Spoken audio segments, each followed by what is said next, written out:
Good morning everyone. আজকে ভোরবেলা একটু বেরিয়ে পড়েছিলাম হাঁটতে, মর্নিং ওয়াকে। তো বাবার মন্দিরে গিয়ে একটু ভোলে বাবার সাথে দেখা করে চলে গেলাম নৈহাটি অরবিন্দ রোডে। হাঁটতে হাঁটতে সিঁড়িটা পার হলাম, অরবিন্দ রোডে ঢুকে বড় মার মন্দিরের দিকে হাঁটতে থাকলাম। ভোর 4টে থেকে সবাই এসে মায়ের মন্দিরের সামনে এসে বসে থাকে। মায়ের মন্দির বন্ধ ছিল, তাই প্রণাম করে সামনে দিয়ে চলে আসলাম।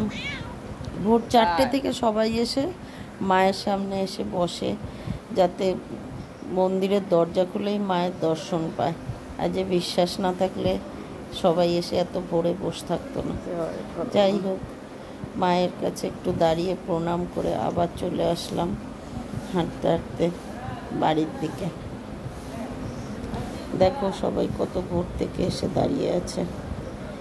মন্দিরের সামনেটা গিয়ে এত ভালো লাগলো, ভোরবেলা মনটা যেন একদম হালকা হয়ে গেল। মায়ের মন্দিরের সামনে চলে আসলাম বাড়িতে। সকালবেলার একটু ব্রেকফাস্ট নিয়ে সবাই মিলে বসলাম। একটা পুচকি বাচ্চার সাথে তোমাদের আলাপ করাই। দেখো, আমার পাশের কোয়ার্টারের বাচ্চা রোজ সকালে একটু আসে, সবার সাথে খেলে, আমাদের সাথে বসে। না বসলেও সকালটা ভালো যায় না, তাই রোজ সকালে একটু এসে আমাদের সবার সাথে বসে।